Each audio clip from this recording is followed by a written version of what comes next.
نحمده ونصلي ونسلم على رسوله الكريم اما بعد۔ آج ہم اپنے سامعین کو انبیاء متقدمین کی ذہانت کے واقعات سناتے ہیں۔ انبیاء کرام تمام مخلوقات میں سب سے ذہین ہوتے ہیں، کیونکہ ان کا براہ راست اللہ تبارک و تعالیٰ کی ذات سے تعلق ہوتا ہے۔ تو اس لیے میرے دوستو، سب کو معلوم ہے کہ انبیاء کرام کی ذہانت سب ذہین لوگوں سے اونچے درجے کی ہوتی ہے، مگر ہم نے بہتر سمجھا کہ کچھ واقعات آپ کے سامنے بیان کیے جائیں تاکہ آپ کے علم میں، آپ کی معلومات میں اور اضافہ ہو۔ چنانچہ ہم چلتے ہیں واقعات کی طرف۔ سب سے پہلا واقعہ حضرت ابراہیم علیہ السلام کا ہے۔ حضرت ابراہیم علیہ السلام جو خلیل اللہ ہیں اور اللہ تبارک و تعالیٰ کا دنیا میں سب سے پہلا گھر تعمیر کرنے والے، یعنی بیت اللہ شریف۔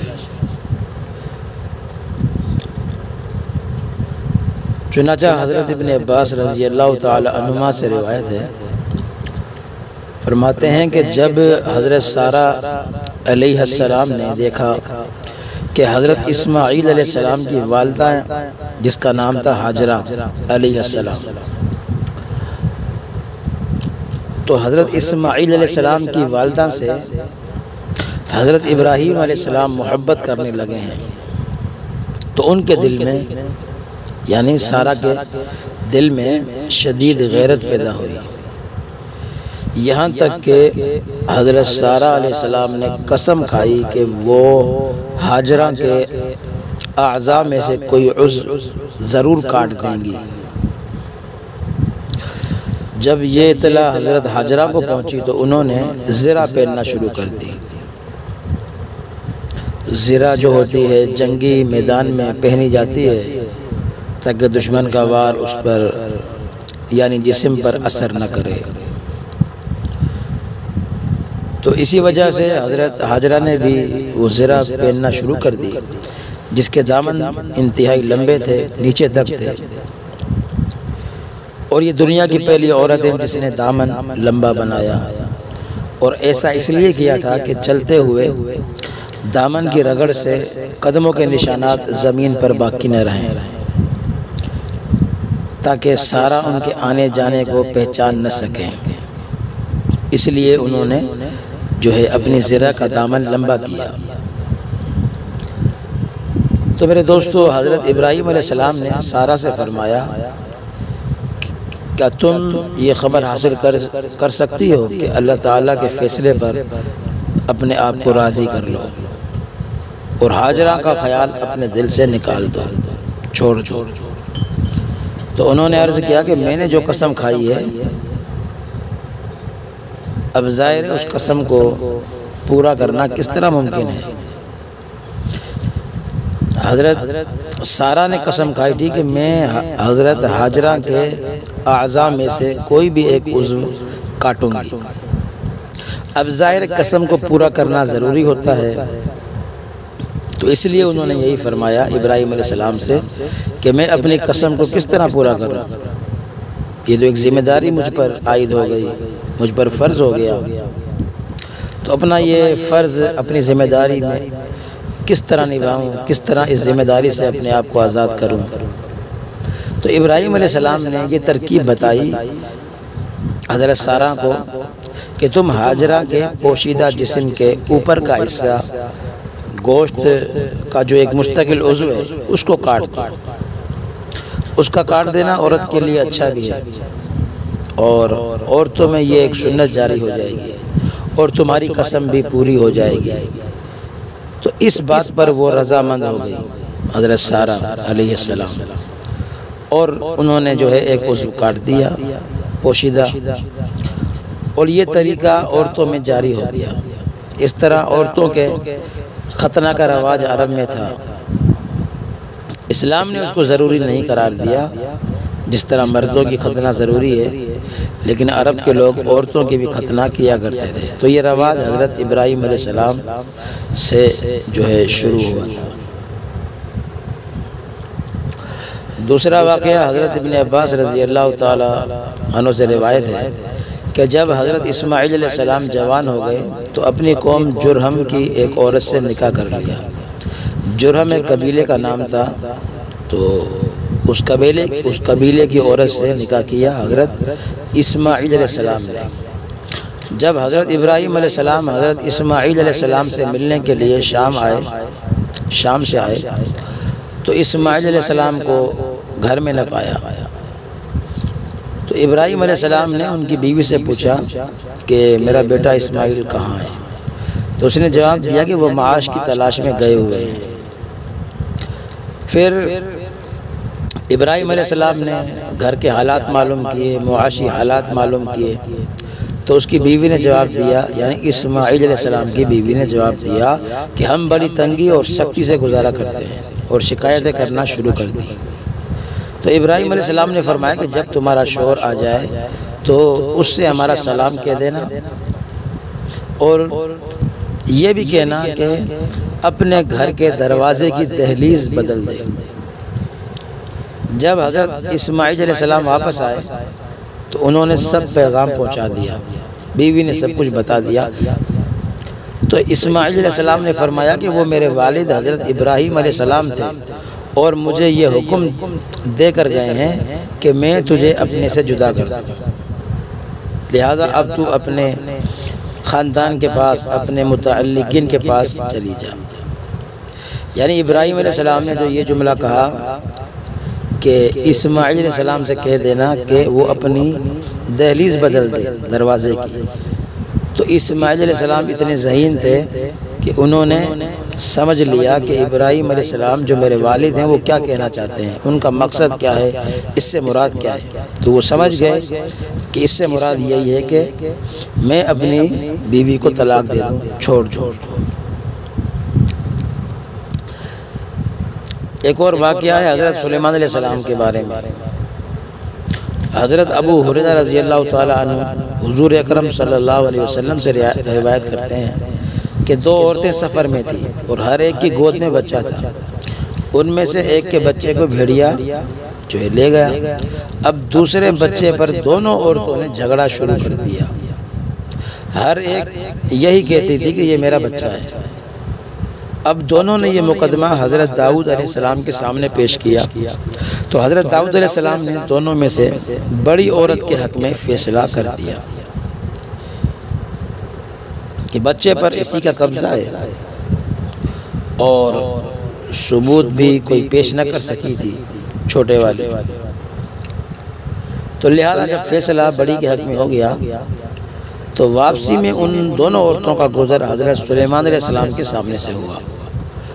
تو حضرت سلیمان علیہ السلام نے ان سے حال دریافت کیا، تو انہوں نے پورا اپنا واقعہ بیان کیا کہ اس طرح ہمارے بچے تھے، تو ان میں سے ایک بھیڑیا لے گیا، پھر ایک باقی بچا، ہم دونوں کا جھگڑا ہو گیا۔ تو چھوٹی کہنے لگی میرے پاس ثبوت نہ تھا، تو حضرت داؤد علیہ السلام نے بڑی کے حق میں فیصلہ کر دیا ہے۔ تو آپ علیہ السلام یعنی سلیمان علیہ السلام نے یہ حکم سن کر فرمایا کہ چاقو لاؤ، میں اس بچے کے دو ٹکڑے کر کے دونوں پر تقسیم کر دوں گا۔ تو جو چھوٹی تھی ان میں اس نے جو ہے آمادگی دیکھ کر پوچھا کہ کیا واقعی آپ اسے کاٹ دیں گے؟ تو حضرت سلیمان علیہ السلام نے فرمایا ہاں، میں اس کے دو ٹکڑے کر دوں گا، آدھا تجھے دوں گا، آدھا بڑے والے۔ تو اس چھوٹی نے کہا کہ آپ نہ کاٹیں، میں اپنا حصہ اسی کو دے دیتی ہوں۔ تو یہ سن کر حضرت سلیمان علیہ السلام نے فیصلہ کر دیا کہ یہ بچہ چھوٹی کا ہے اور اس کو دے دیا۔ تو اس سے آپ حضرت سلیمان علیہ السلام کی ذہانت کا اندازہ لگا سکتے ہیں۔ حالانکہ حضرت داؤد علیہ السلام وہ بھی اللہ کے پیغمبر تھے اور حضرت سلیمان علیہ السلام کے والد گرامی ہیں، اور اس روایت کا ذکر بخاری اور مسلم میں بھی موجود ہے۔ میرے دوستو ایک اور واقعہ آپ کے سامنے بیان کرتے ہیں کہ عبداللہ بن عبید بن عمیر کہتے ہیں کہ حضرت سلیمان علیہ السلام نے ایک سرکش جن کو پکڑوایا اور بلایا۔ جب وہ آپ کے دروازے پر پہنچا تو اس نے یہ حرکت کی کہ ایک سوکھی لکڑی لے کر اپنے ہاتھ کے برابر ناپ کر دیوار سے پھینک دی، جو حضرت سلیمان علیہ السلام کے سامنے آ کر گری۔ تو آپ نے پوچھا یہ کیا ہے؟ تو سلیمان علیہ السلام کو بتلایا گیا کہ یہ اس جن نے حرکت کی ہے جس کو آپ نے گرفتار کروایا ہے، پکڑوایا ہے۔ تو حضرت سلیمان علیہ السلام نے حاضرین دربار سے فرمایا کہ تم سمجھتے ہو کہ اس کا مقصد کیا ہے، اس کی غرض کیا ہے، اس نے لکڑی کیوں پھینکی؟ تو سب نے انکار کیا۔ تو حضرت سلیمان علیہ السلام نے فرمایا کہ اس نے یہ اشارہ کیا ہے کہ اب تو جو چاہے کر، جیسا کہ یہ لکڑی ہری بھری زمین سے نکلی تھی پھر سوکھ کر بے جان ہو گئی، ایک ایسا وقت آئے گا کہ تو بھی میرے سامنے ایسا ہی ہو جائے گا۔ ایک اور واقعہ آپ کے سامنے بیان کرتے ہیں ذہانت کے حوالے سے۔ ابو ہریرہ رضی اللہ تعالیٰ عنہ سے روایت ہے کہ ایک مرتبہ حضرت سلیمان علیہ السلام اپنے جلوس میں چلے آ رہے تھے۔ انہوں نے ایک عورت کو دیکھا جو اپنے بیٹے کو یا لادین کے نام سے یا لفظ سے پکار رہی تھی۔ یا لادین یہ اس کا نام تھا۔ یہ سن کر حضرت سلیمان علیہ السلام ٹھہر گئے اور کہا کہ اللہ کا دین تو ظاہر ہے، اس لا دین کا کیا مطلب؟ اس عورت کو بلوایا اور پوچھا کہ یہ کیا مطلب ہے اس کا؟ تو اس نے کہا کہ میرا شوہر ایک تجارتی سفر میں گیا تھا اور اس کے ساتھ اس کا ایک ساجی بھی تھا۔ تو اس نے ظاہر کیا کہ وہ مر گیا اور اس نے یہ وصیت کی تھی کہ اگر میری بیوی کے ہاں لڑکا پیدا ہو تو میں اس کا نام لادین رکھوں۔ یہ سن کر آپ علیہ السلام یعنی سلیمان علیہ السلام نے اس شخص کو پکڑوا کر بلایا اور تحقیق کی۔ اس نے اعتراف کر لیا کہ میں نے اسے قتل کر دیا تھا، یعنی اس کے شوہر کو۔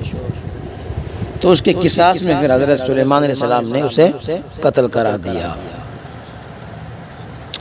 ایک اور واقعہ آپ کی خدمت میں بیان کرتے ہیں، یہ بھی مختصر واقعہ ہے کہ محمد بن کعب القرظی سے روایت ہے کہ ایک شخص حضرت سلیمان علیہ السلام کے پاس حاضر ہوا اور عرض کیا کہ اے اللہ کے نبی، میرے پڑوس میں ایسے لوگ ہیں جو میری بطخ چوری کرتے ہیں یا بطخ چراتے ہیں۔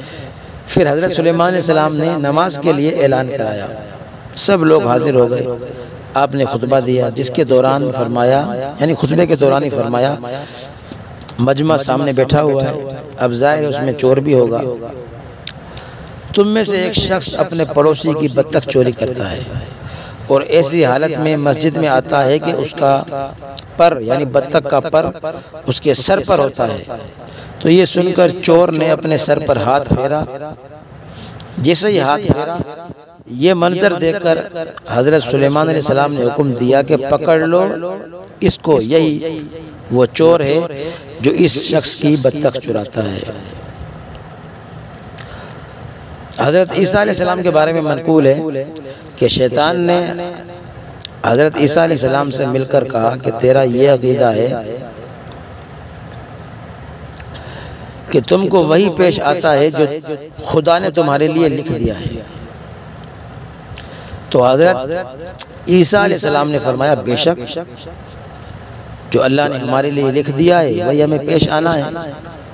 تو شیطان نے کہا اچھا ذرا اس پہاڑ سے اپنے آپ کو گرا کر دیکھ، اگر خدا نے تیرے لیے سلامتی مقدر کر دی ہے تو پھر تو سلامت ہی رہے گا۔ تو حضرت عیسیٰ علیہ السلام نے فرمایا اے اللہ کے جو ہے دشمن، یا اے ملعون، تجھ پر خدا کی لعنت ہو، اللہ تبارک و تعالی ہی کو یہ حق ہے کہ وہ اپنے بندوں کا امتحان لے، بندے کو یہ حق نہیں کہ وہ اللہ تبارک و تعالی کا امتحان لے۔ تو یہ تو اللہ کا امتحان لینا ہوا، حالانکہ اللہ ہمارا امتحان لیتا ہے۔ تو میرے دوستو ان واقعات سے یقیناً آپ کو معلوم ہو گیا ہوگا کہ جتنے بھی واقعات آپ کے سامنے سنائے گئے یہ تمام انبیاء کے واقعات ہیں جو یقیناً تمام انسانوں سے زیادہ ذہین ہوتے ہیں، دانشور ہوتے ہیں۔ یقیناً آپ نے ان واقعات کو سنا ہوگا اور آپ کو مزہ بھی آیا ہوگا۔ انشاءاللہ مزید ہم اس طرح کی گفتگو جاری رکھیں گے، اور بھی صحابہ کرام کے واقعات ہیں، حضور صلی اللہ علیہ وسلم کے واقعات ہیں، وہ بھی بیان کرتے رہیں گے۔ صدق اللہ العظیم وما علینا الا البلاغ المبین۔